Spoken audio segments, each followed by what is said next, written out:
Olá, sou a professora Paula, professora de Química da Educação de Jovens e Adultos. E hoje nós vamos iniciar a nossa primeira aula de Química com os conceitos básicos e a introdução sobre a Química.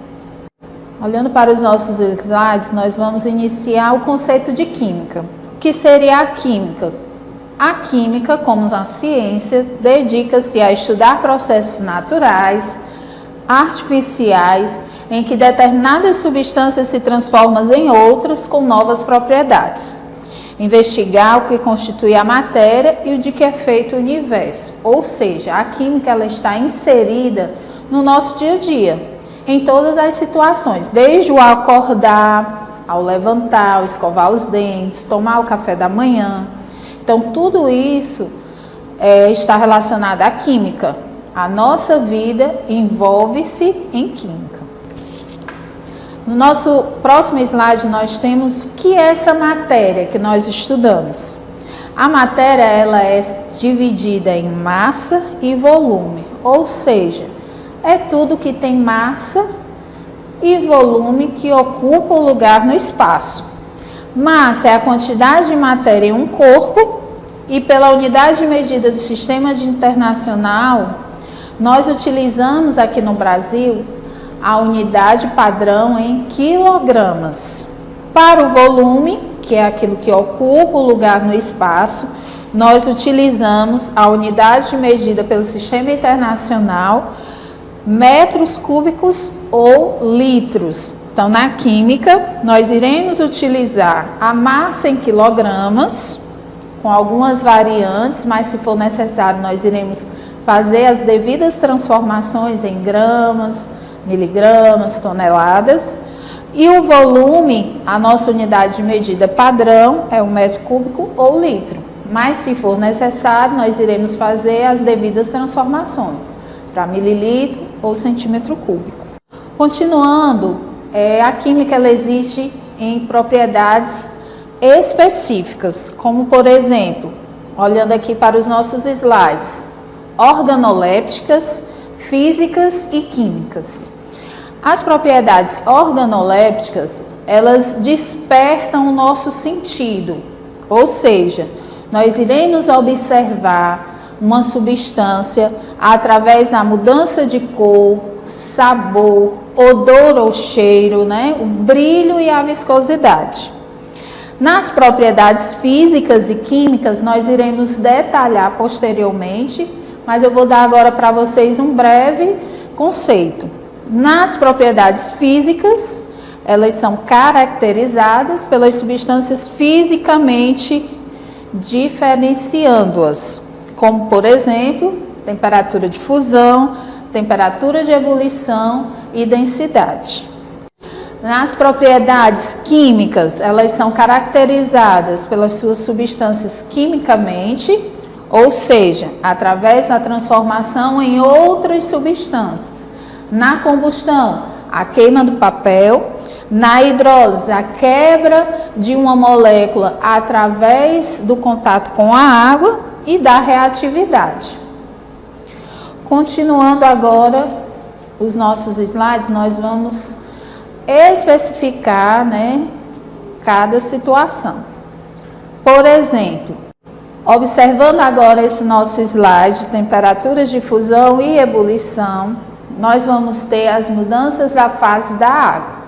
Essas mudanças ocorrem somente a transformação do material fisicamente, ou seja, o material será transformado através do aumento ou diminuição de temperatura em sólido, líquido ou gasoso.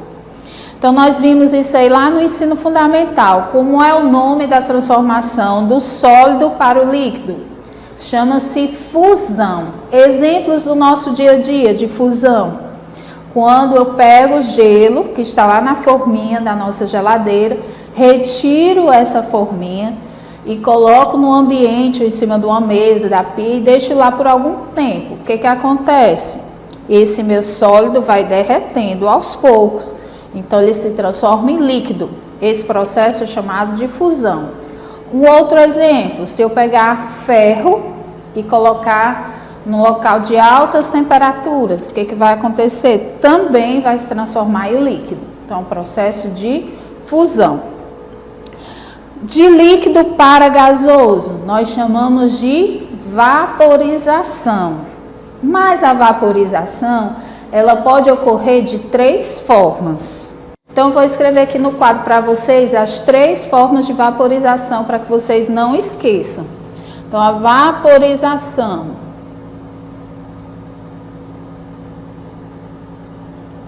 Ela pode ser a evaporação,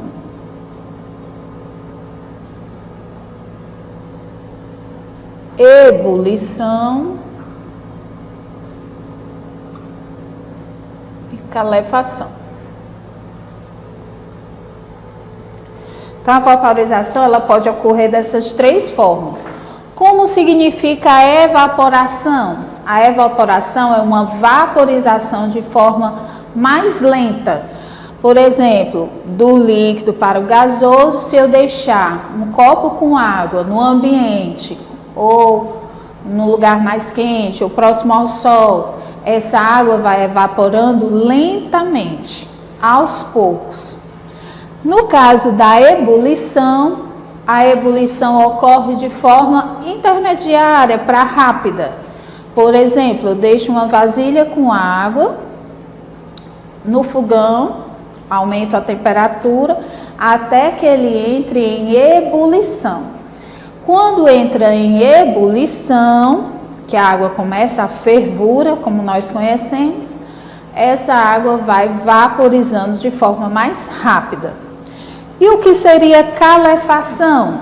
Calefação é aquele exemplo mais clássico que nós temos, que é quando você deixa uma frigideira esquecida lá no fogo, no seu fogão, e esquece ela lá por um tempo. Quando você lembra que a panela já está com cheirinho de queimado, que você coloca abaixo da pia, o que acontece? Aqueles chiados. A água, ela vai evaporar de forma instantânea, de forma bem mais rápida.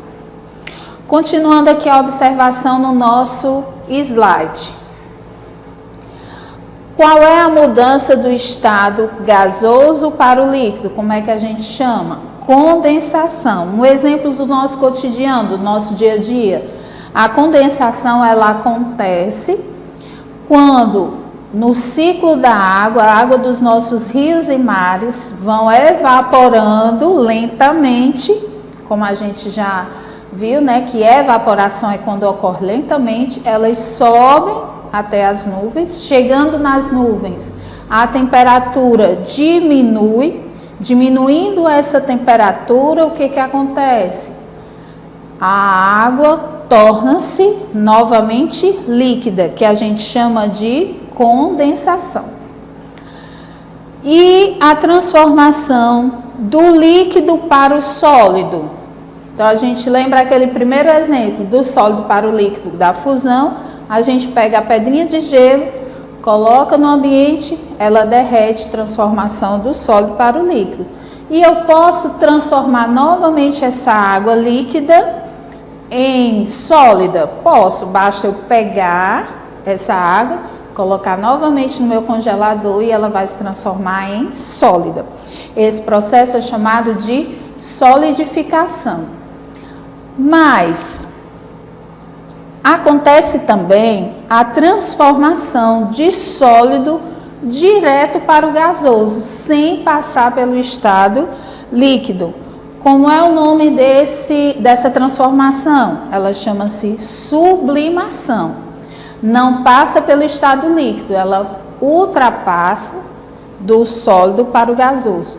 Um exemplo disso do nosso cotidiano que acontece, aquelas bolinhas de naftalina. Aquelas bolinhas de naftalina, quando a gente deixa no nosso armário, guarda-roupa, para impedir, né, afastar as baratas das nossas roupas, a gente basta colocar aquelas bolinhas de naftalina branquinha, deixa lá por um tempo e exala um cheiro que afasta as baratas. Então, esse exalar o cheiro é chamado de sublimação, porque está indo do sólido direto para o gasoso. Nós não observamos a fase líquida nesse processo. E do gasoso para o sólido, nós também chamamos de sublimação. Acontece que em alguns livros, alguns autores também chamam de ressublimação, mas aqui nós vamos continuar chamando, seguindo a apostila, de sublimação também. Porque a sublimação, nesse processo do gasoso para o sólido, ela também é chamada de sublimação. E como é que a gente faz um exemplo disso? O iodo sólido, ele pode transformar-se diretamente no gasoso. Vou mostrar aqui para vocês. Vamos aqui para a sublimação.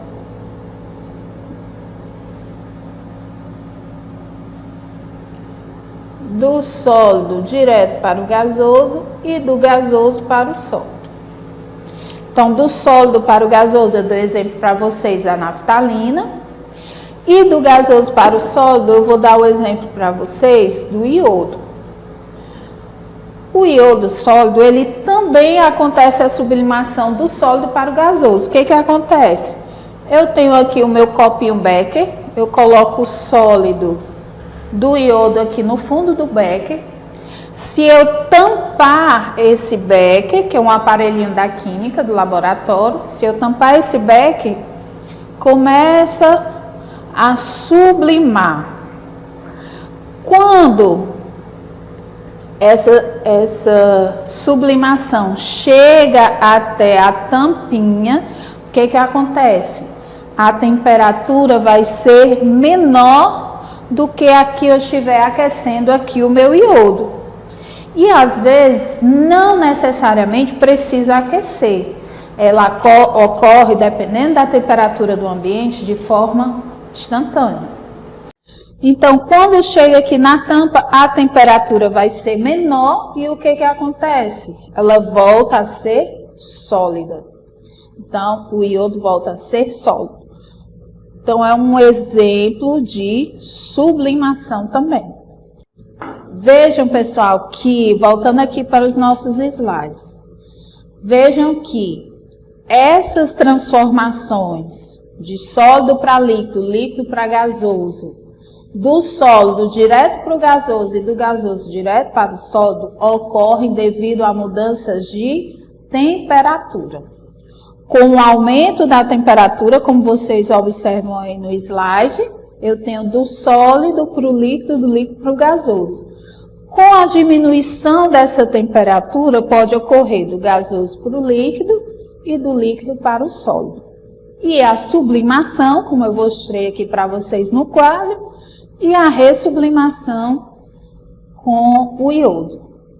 Uma outra forma também da gente fazer a mudança de estado físico é com a pressão. Um exemplo que eu vou dar para vocês daqui do líquido para o gasoso, o nosso gás de cozinha. Nós compramos, ele vem no estado líquido e com a pressão com que nós utilizamos essa válvula, como nós mexemos a válvula, ela se transforma em gasosa. Então, os dois fatores que alteram a mudança do estado físico são temperatura, principalmente, mas também a pressão. Agora nós vamos dar continuidade aos nossos slides, mas vocês vão olhar aqui a explicação na lousa, de temperaturas de fusão e ebulição. Vocês observam aí o slide que nós temos a temperatura de fusão e ebulição da água. Temperatura de fusão da água 0 graus Celsius, observando no slide, e a temperatura de ebulição é de 100 graus Celsius. Então, voltando aqui para a lousa, nós vamos observar o gráfico, o mesmo que está lá no slide, mas eu vou explicar aqui para vocês. Então, o que acontece? A 0 graus Celsius é a nossa temperatura de fusão da água. Por que temperatura de fusão? É o exato momento em que acontece a mudança do estado físico, como nós observamos no slide anterior.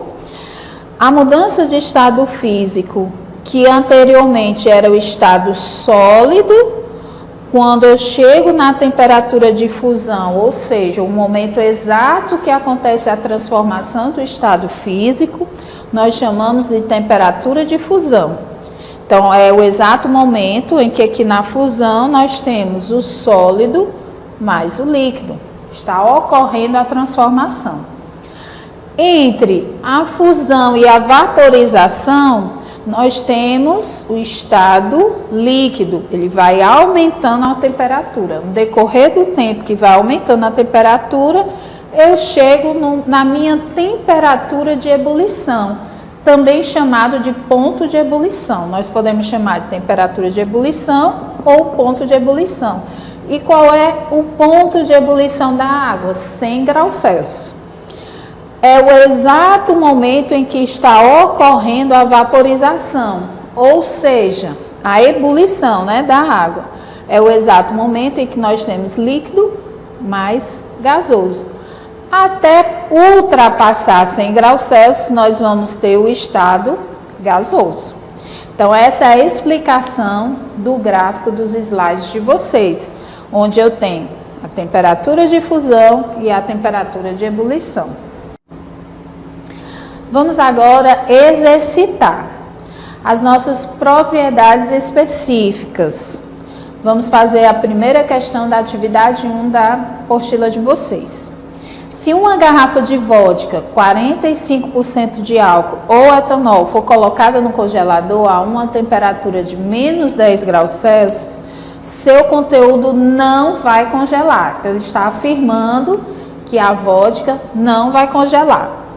Se a mesma coisa for feita com garrafa de cerveja, 4% de álcool etílico ou etanol, ela vai sim congelar. Então, por que que isso acontece?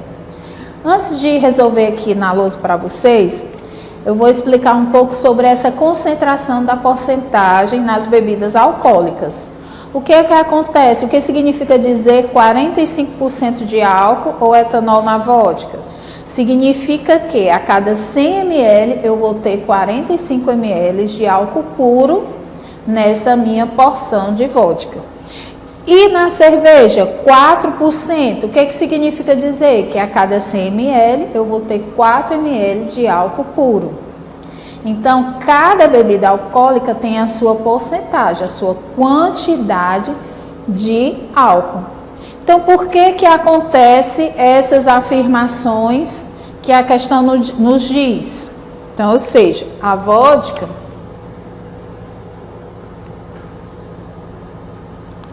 ela tem 45% de álcool. A cerveja tem 4%.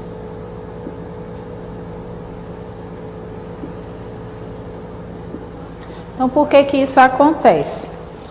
Se a cerveja ela só tem 4% de álcool, lembram que nós vimos no slide anterior que a temperatura de fusão da água é 0 graus Celsius. Ou seja, se eu colocar numa temperatura do congelador a menos 10 graus Celsius, a cerveja vai congelar porque a porcentagem de álcool é muito pequena. Então, a quantidade de água é maior. Ou seja, a cada 100 ml, eu tenho só 4 ml de álcool. Então, 96 ml é de água. E outros componentes. Então, esses 96 ml vai prevalecer nessa mistura e aí vai congelar mais facilmente por conta da temperatura de fusão que é menor. Já na vodka, eu tenho uma maior concentração de álcool. Então, o que que vai acontecer? A minha vodka vai demorar mais a congelar porque a temperatura de fusão do álcool é diferente da temperatura de fusão da água. Gente, então, continuando as nossas resoluções de exercício, vamos para a terceira questão da apostila de vocês. Eu coloquei antecipadamente a tabela que nós vamos precisar, porque a temperatura de fusão e ebulição, elas são tabeladas. São dados que nos são fornecidos. Nós não precisamos decorar esses valores. Então, são tabelados. Então, o que que a gente observa? Lembra o que a gente viu lá no gráfico? Abaixo da temperatura de fusão, a minha substância vai estar no estado sólido. Entre a minha temperatura de fusão e ebulição, a minha substância vai estar no estado líquido. Acima da minha temperatura de ebulição, a minha substância vai estar no estado gasoso. Então, observamos aqui a tabela de temperatura de fusão e ebulição no slide. Por exemplo, o ferro. A temperatura de fusão do ferro é 1538. Se eu tiver um valor abaixo de 1538, por exemplo, 1400, a minha substância ferro estará no seu estado sólido. Valores entre 1538 do ferro, da temperatura de fusão, entre a temperatura de ebulição, que é 2861, a minha substância vai estar líquida. Por exemplo, 1600 graus Celsius, a minha substância vai estar no estado líquido. Acima da temperatura de ebulição, ou seja, 2900, 3000 graus Celsius, a minha substância vai estar no estado gasoso. Então, vamos lá, vamos ler a questão que está aí no slide. Considerando as temperaturas das superfícies da Terra e de Vênus como sendo 25 graus Celsius e 460 graus Celsius, respectivamente. Gente, prestem bastante atenção nessa palavra, respectivamente, nas questões. O que significa dizer? Na ordem. Então, o primeiro nome é Terra. Então, a temperatura da Terra é 25 graus Celsius. E de Vênus, que é o segundo nome, eu vou referenciar a segunda temperatura, que é 460 graus Celsius. E supondo que a pressão atmosférica nos dois planetas é a mesma, por que ele está supondo isso? Porque a pressão também vai interferir na mudança da temperatura de fusão e ebulição. Em que estado físico estariam as substâncias água e estânio nos planetas mencionados? Então, nós vamos consultar essa tabela. Então, onde é que está o estânio? O estânio é a terceira substância. A temperatura de fusão do estânio é 232. E a temperatura de ebulição? 2602. Vamos anotar na lousa. Então, vamos resolver a nossa questão, que a gente acabou de ler no slide, aqui na lousa. Então, o que é que nós temos lá na tabela? Que o estânio, ele tem a temperatura de fusão 232 graus Celsius e a temperatura de ebulição 2602 graus Celsius. Ou seja, valores abaixo dessa temperatura, a substância estânio vai estar sólida. Entre o ponto de fusão e ebulição, essa substância estará líquida. Lembrando que a gente pode chamar temperatura de fusão ou ponto de fusão, temperatura de ebulição ou ponto de ebulição. Acima de 2600, o estânio vai estar no estado gasoso. Então, na Terra, que a temperatura é a 25 graus Celsius. 25 graus Celsius é menor do que 232. Então, na Terra, o estânio a 25 graus Celsius vai estar no estado sólido. Vênus, que é a 460 graus Celsius, o estânio vai estar em que estado físico? 460 é um valor que está entre 232 e 2602. Então, ele vai estar em que estado? Vênus vai estar no estado líquido, o estânio. Então, na Terra, o estânio vai estar no estado sólido, a 25 graus Celsius, e em Vênus, o estânio vai estar no estado líquido. Vamos agora para a água. Então, como nós já falamos na anterior, a água a 0 graus Celsius, valores negativos abaixo de zero, a água vai estar no estado sólido. Entre 0 e 100 graus Celsius, a minha água vai estar no estado líquido. Acima de 100 graus Celsius, a minha água vai estar no estado gasoso. Então, vamos lá. A Terra, que é a 25 graus Celsius, a água vai estar em que estado? 25 é entre 0 e 100. Então, a minha água estará no estado líquido. Vênus, que é 460 graus Celsius.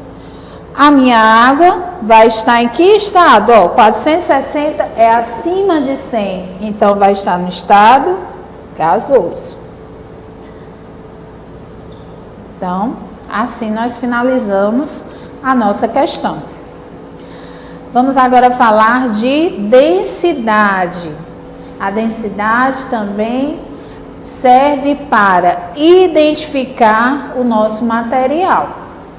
Então, o que significa densidade? É a relação entre a massa e o volume de um determinado material, seja ele sólido, líquido ou gasoso. Nós temos aqui alguns exemplos que nós conseguimos identificar o material através da densidade. Então, observe no slide, a imagem 1, nós temos 2 copos com água. À sua esquerda, nós temos um copo com um ovo dentro da água, em que ele está no fundo do copo. Na segunda imagem, nós observamos o ovo que está flutuando, né? Ele não encosta no fundo do copo. Por que que isso acontece? Porque, como nós dissemos aí na imagem, à esquerda o ovo está em estado fresco, ótimo para o consumo. Na segunda imagem, que o ovo está flutuando, ele não está servindo para o consumo. Então, o que que diferencia? A sua composição. Um afundou, então ele tem uma densidade maior do que a densidade da água, por isso que ele afundou. Na segunda imagem, o ovo flutua, a densidade dele diminuiu com a decomposição do seu material, ou seja, ele ficou estragado para o consumo. Nós podemos identificar isso através da densidade quando ele flutuou, quando colocamos na água. Vamos lá. Na segunda imagem, nós observamos cores diferentes de líquidos diferentes. Por que que isso acontece? Porque as densidades são diferentes. É muito utilizado no nosso dia a dia em indústrias de cosméticos, como óleos para a pele, né? Cada um com uma densidade diferente, cores diferentes, somente para diferenciar. Se não houvesse a cor, também aconteceria esse processo, mas nós não conseguiríamos ver. Então, como você observa aí na imagem, o nosso último líquido é um vermelho escuro, abaixo. A densidade dele é maior. Quanto mais no fundo, maior a densidade. Então, vai diminuindo a densidade até chegar nessa última, que está no início, na superfície, da cor amarela, a densidade dela é menor. Então, densidades maiores ficam ao fundo, densidades menores ficam na superfície. Agora, nós temos um outro exemplo do cotidiano com a utilização de um aparelho chamado densímetro. Ele é muito parecido com um termômetro, mas não é um termômetro, né? Só para vocês observarem aí na imagem. Ele é muito utilizado em bombas de gasolina. Não sei se vocês já observaram quando vão ao posto de gasolina e observam esse aparelhinho ao lado da bomba. Ele é chamado de densímetro. Para quê? Ele vai determinar o grau de pureza do álcool no combustível. Por exemplo, existem leis vigentes, né, que tem que ter uma certa concentração de álcool na gasolina. Esse densímetro ele vai conferir e aferir se realmente a quantidade, de acordo com a lei, de álcool está sendo utilizada para os nossos carros, para que não aconteça algum problema técnico, né, com o carro. Então, o densímetro é utilizado para medir a concentração de álcool no combustível. Observando o nosso segundo slide, nós iremos utilizar a densidade como fórmula matemática. Qual é a fórmula matemática da densidade? É a divisão entre a massa e o volume, como nós dissemos no slide anterior. A densidade é a relação entre massa e volume. A massa ela tem que estar em gramas e o volume, a sua unidade de medida é ml ou centímetro cúbico. Por que ml ou centímetro cúbico? Porque eles são a mesma coisa em quantidade de volume. Dizer que tem 100 ml é a mesma coisa de dizer que nós temos 100 centímetros cúbicos.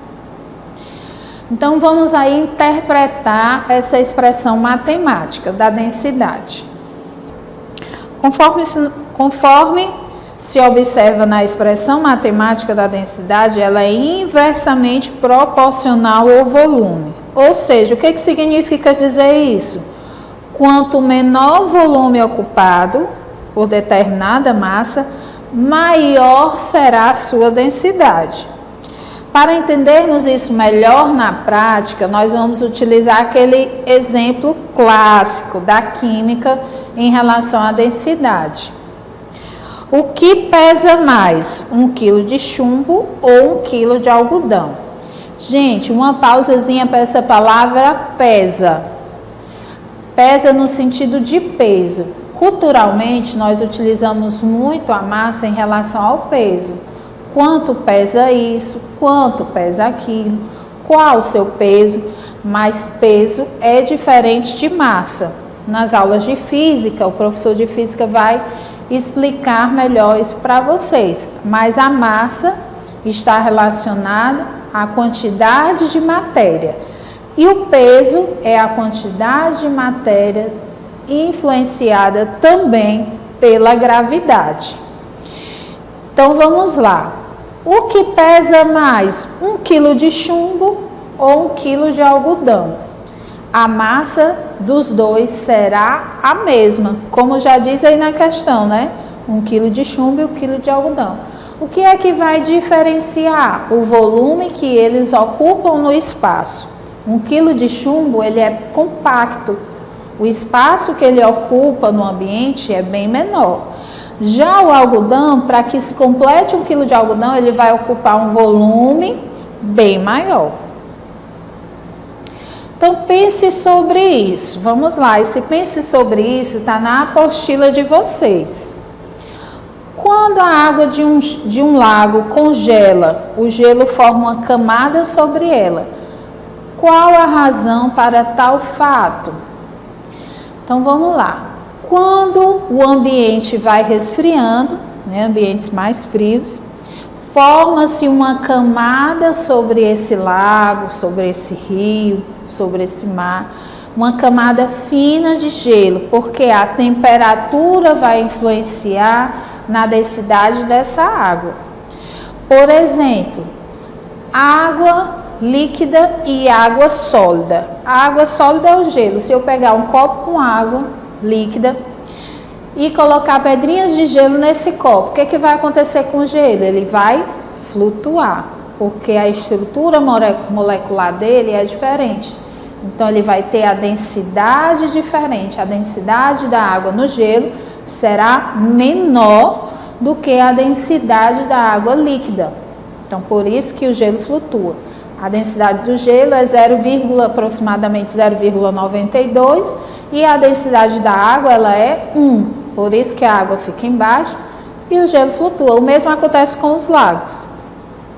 Então, a densidade do gelo ela é menor, por isso que forma uma fina camada protegendo a água que fica abaixo com a temperatura também maior, porque tem menos contato com o ar atmosférico, com o frio, com a temperatura mais baixa. Então, a água abaixo se mantém com a temperatura maior e por isso não congela também, por causa da proteção da camada de gelo.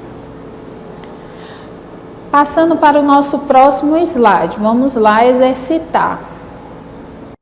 Nós temos a questão 2 das propriedades específicas. Aliás, questão 1 da atividade 2. 3 frascos idênticos e transparentes contêm a mesma massa de diferentes líquidos. Um deles contém água, o outro benzeno e o terceiro contém álcool. Como é possível descobrir quais são os líquidos existentes nos frascos sem abri-los? Utilize os dados da tabela. Densidade, estado físico de diferentes substâncias numa temperatura de 25 graus Celsius e pressão de 1 atm. Na tabela que nós temos a seguir. Então, nós observamos aí a nossa tabela. E o que nós observamos nela? Nós temos que procurar a densidade da água, do álcool e do benzeno. A água, a densidade é 1 no seu estado líquido. O álcool, 0,79, sua densidade também no estado líquido. E o benzeno, 0,88, é a sua densidade também no estado líquido. Então, nós observamos que nós temos 3 recipientes com líquidos transparentes. E aí, eu quero que vocês pensem numa coisa. Na química, nós não cheiramos, nós não provamos e nem pegamos nas substâncias, porque nós não sabemos do que se trata. Então, a densidade é uma boa forma de se identificar quais são essas substâncias. Então, vamos observar aqui na lousa, eu coloquei já para vocês, os 3 líquidos que a questão nos informa: água, benzeno e álcool, as suas respectivas densidades, da água 1, do benzeno 0,88 e do álcool 0,79. De acordo com a nossa fórmula matemática, nós observamos que quando eu aumento a densidade, o meu volume diminui. E ao contrário, quando eu diminuo a minha densidade, o meu volume vai aumentar.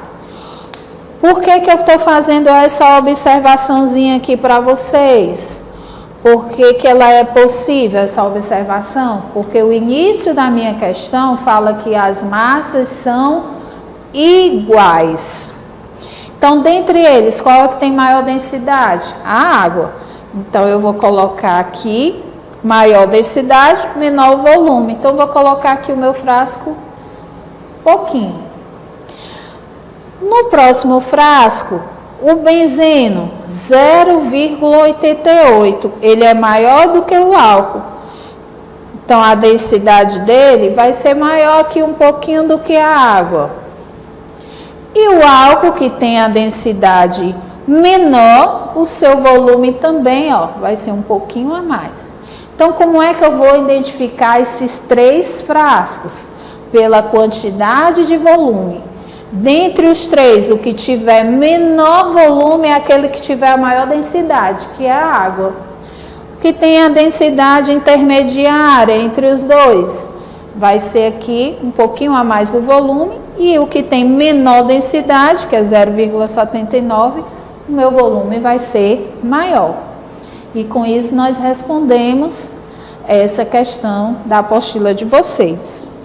Vamos seguindo no slide. Nós temos agora mais 2 questões para a gente finalizar o assunto densidade.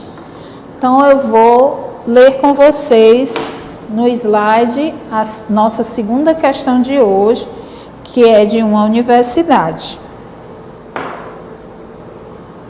Vestibular de uma universidade. Para identificar 3 líquidos de densidades 0,8, 1 e 1,2, o analista dispõe de uma pequena bola de densidade igual a 1. Conforme as posições das bolas apresentadas no desenho, podemos afirmar que... Então, nós temos aí as observações. Eu vou responder no quadro para vocês. Então, vamos lá aqui para o quadro. Eu já coloquei aqui 3 provetas, um aparelhinho da química também, uma vidraria, onde diz a questão que para identificar esses 3 líquidos que são diferentes, o químico colocou uma bolinha cuja essa bolinha, a densidade é igual a 1 grama por ml. Ele falou também que os líquidos têm densidades 0,8, 1 e 1,2. Ele quer saber no frasco 1, no frasco 2 e no frasco 3, como é que eu vou descobrir a densidade de cada um deles. Como é que eu vou fazer isso? Ora, se a bolinha afundou nesse frasco 1, isso significa dizer o quê? Que a densidade da bolinha é maior do que a densidade desse líquido. Ou seja, se a densidade da bolinha é 1 e é maior do que a do líquido, então o líquido terá uma densidade menor. Qual desses valores é o menor? 0,8. Então, a densidade desse líquido é 0,8 gramas por ml.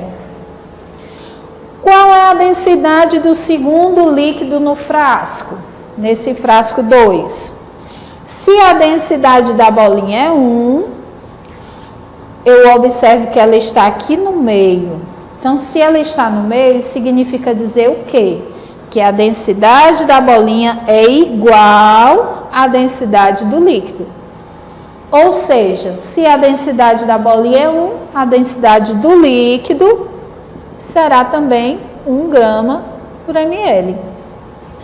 No terceiro frasco, o que aconteceu com a bolinha de densidade 1? Ela está flutuando. Ela está aí acima, na superfície. Então, o que acontece? A densidade da bolinha é menor. Objetos que flutuam no líquido têm densidades menores. Então, se a densidade da bolinha é 1, o líquido tem a densidade maior. E qual é o valor da maior densidade aqui? 1,2. Então, no frasco 3, o líquido tem densidade 1,2 grama por ml. Respondendo à nossa pergunta, o item que nós devemos marcar aí é o item A. Os líquidos contidos nas provetas 1, 2 e 3 apresentam densidades 0,8 no frasco 1, 1,0 no frasco 2 e 1,2 grama por ml no frasco 3. E com isso nós respondemos. Vamos agora responder a nossa terceira questão sobre densidade. Nessa questão, nós vamos utilizar a nossa fórmula matemática, que é densidade é igual a massa dividido pelo volume. Vamos lá. Observem aí no slide. Um vidro contém 200 centímetros cúbicos de mercúrio de densidade 13,6 gramas por centímetros cúbicos. A massa do mercúrio contida no vidro é... Então, vou explicar, agora vocês vão acompanhar aqui a explicação da resolução da questão na lousa. Eu já coloquei aqui para vocês a fórmula matemática, densidade é igual a massa em gramas. Observem bem, porque a gente vai precisar disso para resolver a questão. O volume, ele precisa ser ml ou centímetro cúbico. Como eu já expliquei anteriormente, ml e centímetro cúbico representam a mesma quantidade do volume. Então, o que é que me diz a questão? Que eu tenho um volume de 200 centímetros cúbicos de mercúrio. E a sua densidade é 13,6 gramas por centímetros cúbicos. Ou seja, eu tenho na minha questão o valor do volume, eu tenho o valor da densidade. O que é que está me faltando aqui para completar a minha fórmula? O valor da massa. Mas, professora, como é que eu vou montar essa questão? Vai ficar da seguinte forma: 13,6 vai ser igual. Quem é a massa? É o que eu quero saber. Dividido. Quem é o meu volume? 200 centímetros cúbicos. Como é que eu faço para resolver uma questão como essa? Eu vou multiplicar cruzado para que eu possa isolar minha massa. Então, massa vai ser igual a 13,6 multiplicado por 200. A minha massa vai ser um valor igual a 2.720 gramas. Por que eu vou colocar gramas? Porque eu sei que a minha densidade, o valor é em gramas. Mas aí, professora, eu tenho um pequeno problema. Vamos voltar lá para o slide. Nos nossos slides, nas opções, eu tenho somente valores em quilogramas. Eu não tenho valores em grama. Como é que eu vou fazer, professora? Vamos voltar aqui para a lousa. Nós iremos fazer a transformação de gramas para quilogramas, para que eu possa encontrar a resposta correta. Então, vamos lá. Como é que eu faço essa transformação? Eu sei que 1 quilo é a mesma coisa que 1.000 gramas. Em quantidade de matéria, minha massa, né? Se eu for na minha mercearia, no supermercado, para comprar 1 quilo de arroz, é a mesma coisa de estar comprando 1.000 gramas de arroz. Então, como é que eu vou fazer esse cálculo? Quanto é que vai ser 2.720 gramas? Aí eu vou aplicar a regrinha de 3. Unidade abaixo de unidade. E esse valor em quilos vai ser chamado de X, que é o que eu quero saber. Como é que a gente utiliza a regra de 3? Vou fazer a minha multiplicação cruzada. 1.000 vezes X vai ser igual a 2.720 vezes 1. X vai ser igual a 2.720 dividido por 1.000. Como é que eu faço essa divisão? Primeiro passo, corto o zero de cima com o zero de baixo. Ficou quanto? 272 dividido por 100. Em uma divisão, números divididos por 100, o que eu vou fazer? Eu vou voltar a mesma quantidade de casas decimais de acordo com a quantidade de zeros. Então, como é que eu vou fazer isso? Vou repetir o 272, são quantos zeros aqui? 2. Então, eu vou voltar 2 casas decimais. 1, 2. Coloco a vírgula aqui. Qual foi o valor que ficou? 2,72. O que eu quero saber?